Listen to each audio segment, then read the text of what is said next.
Video is going to talk about Dante patching.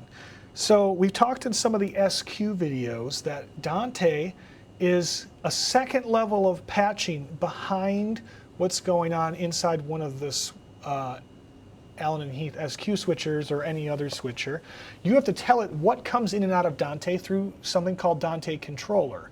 Now what you can't see right now is that my computer has a physical Ethernet jack that is plugged into the Dante network. That's going to be one of the switches in the broadcast room or in the Yoakum to the ports that say Dante controller, or you can patch one of the Ethernet jacks in one of those rooms and make sure it's plugged in there and then just plug into the jack. But you need to know that somehow or another you've got a cable that runs from your computer all the way down to Dante, the Dante network. The Dante network, not the control network. It's got to be the Dante network. Once I'm on there, I'm going to launch a program called Dante Controller. This is a free software you can download.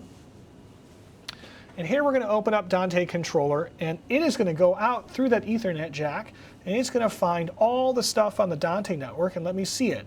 When you see all of these things starting to appear, you're on the program. It is showing you everything that's on the network. Now a couple things right off the bat. There's a routing device info tab, a clock status tab. There's a lot of things you can look at, but the routing is what we're going to talk about mostly here today. Before we go too far though, I want to show you down here, there's this button, there's called event log. An event log, if you click on it when it's red, it'll show you, hey, something else is here, and it's going to tell you what's been going on. Is this giving you alerts? If that's red, if you're having problems, you might want to click in here and see, or you can click on the clock status monitor and it will tell you what's going on from the clock standpoint. There was nothing in there at the moment. Now what you want to understand with both of those things is that you're only going to be able to see a log from the time that you're connected with this program. So it's not like, oh, everything that's happened for the last 48 hours. It's only when this has been open on your computer. Now, actually patching in Dante is pretty easy. We've got transmitters across the top and receivers here across the bottom, or on the left, I should say. So what we're trying to do is make a direct connection between something that's going onto the network from one of your devices, that's the transmitters, and have it pre-pulled into a device instead, and that's the receivers. Each receiver slot can only receive one thing, but the transmitters can go to tons of different places if you want. So for instance, right now I'm going to open up the SQ Mixer 7 from the auditorium and see here's all 64 Dante channels that are leaving that mixer. The question has to be right now, well, what is in Dante number 1? That's determined on the mixer in the I/O tab, and it might be different scene by scene. That's just what gets sent to the Dante network. Once you got it here in this slot 1, you want to assign it someplace else. So now if I come over to the SQ6 mixer, I can open that up and see, hey, I've got a bunch of triangles here and they're telling me something.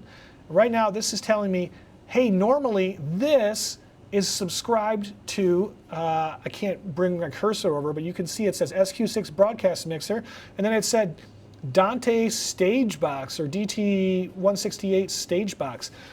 That's not currently plugged into the network, and why it's giving you a little warning. Like, even though you don't see a connection right now, there actually is one here. Now down here you're going to see green, and that green is telling us there is a Dante connection, but it's not anything here. It says it's coming from broadcast IMAC 1. So we can actually go see that real quick. We're going to close this down. Here's the broadcast IMAX 1.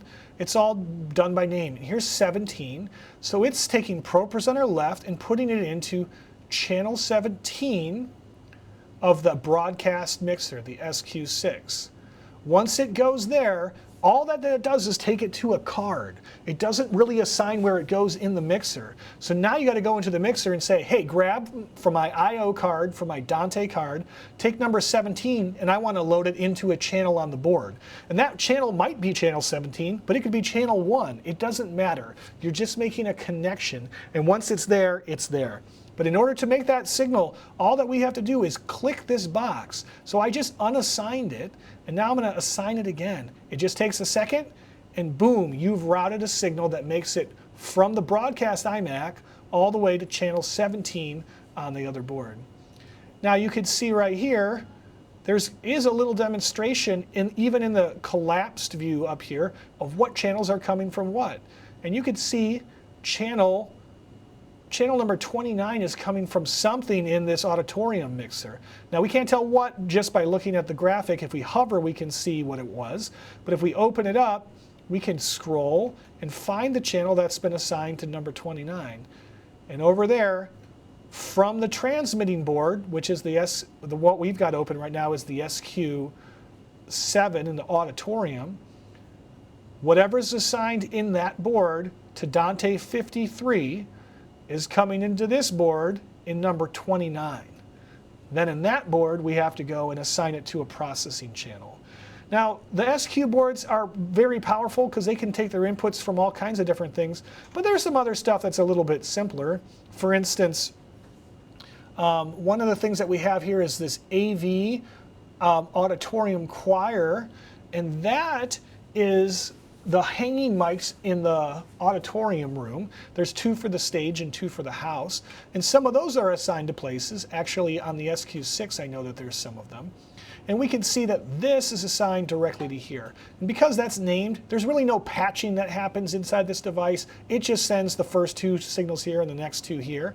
And when you name it in Dante Controller, you'll see it on all the network devices. But if you change the name of something, you have to go back and repatch it.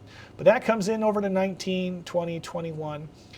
If you've never tried this stuff before, I'd encourage you to be very cautious and practice something first before you really go. But after that, you can make really powerful connections without hardly doing anything at all.